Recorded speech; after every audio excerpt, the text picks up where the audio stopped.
Hello दोस्तों, मैं Aryan Shukla, business advisor and founder online business workshop.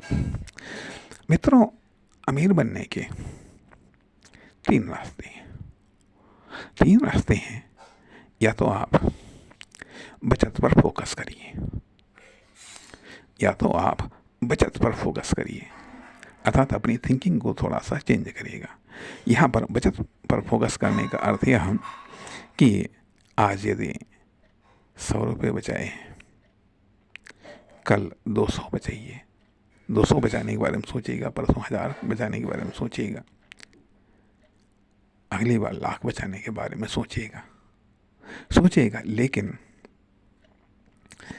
लेकिन अर्थात मल्टीप्लाई सेविंग के बारे में सोचिएगा, लेकिन उसमें नहीं जो आपकी इनकम है। मान लिया यदि जो आपकी इनकम है उसी में से आज 10 बचा रहे हैं, कल को 20 बचाने के बारे में सोचिए, परसों 30 बचाने के बारे में सोचिएगा।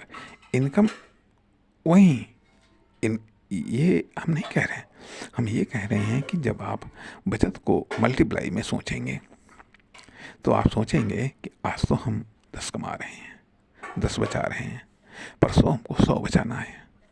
कैसे बचाना है? स्वाभाविक बात है, कमाने पर आप फोकस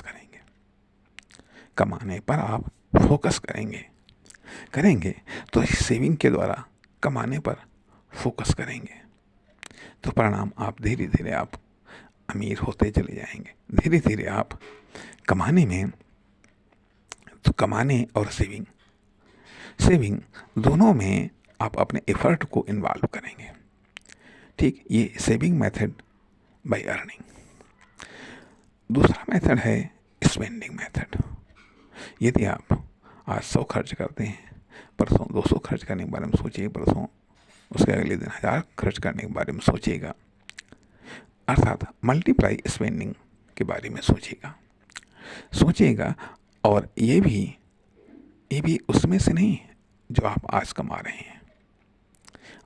हैं। ये सोचिएगा, आज यदि हम 100 खर्च कर रहे हैं, परसों हमको 200 खर्च करना है।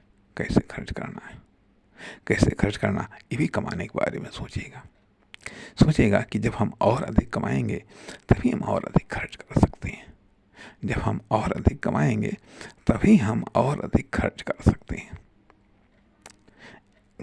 हैं। तथा तीसरा मेथड है अर्निंग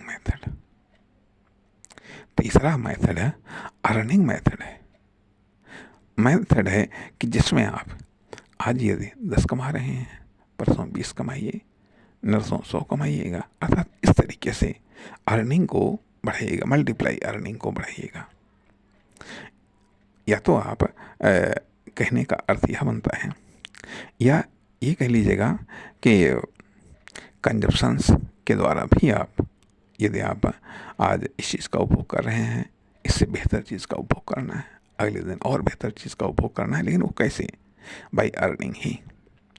कहने का अर्थ यह कि अर्निंग को प्रेरित, जब तक आप अपनी अर्निंग को प्रेरित नहीं करेंगे, जब तक आप अर्निंग के लिए खुद को प्रेरित नहीं करेंगे, तब तक निश्चित तौर पर आप एक रिच पर्सन नहीं बन सकते।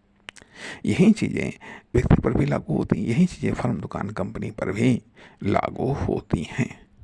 अब वह अर्निंग के लिए आप सेविंग से भी आप खुद को प्रेरित कर सकते हैं, आप स्पेंडिंग से भी खुद को प्रेरित कर सकते हैं, आप कंजप्शन के द्वारा भी खुद को प्रेरित कर सकते हैं। लेकिन कुल मिलाकर के बात ये आती है कि आपको अर्निंग के लिए खुद को प्रेरित करना है। नमस्कार, धन्यवाद।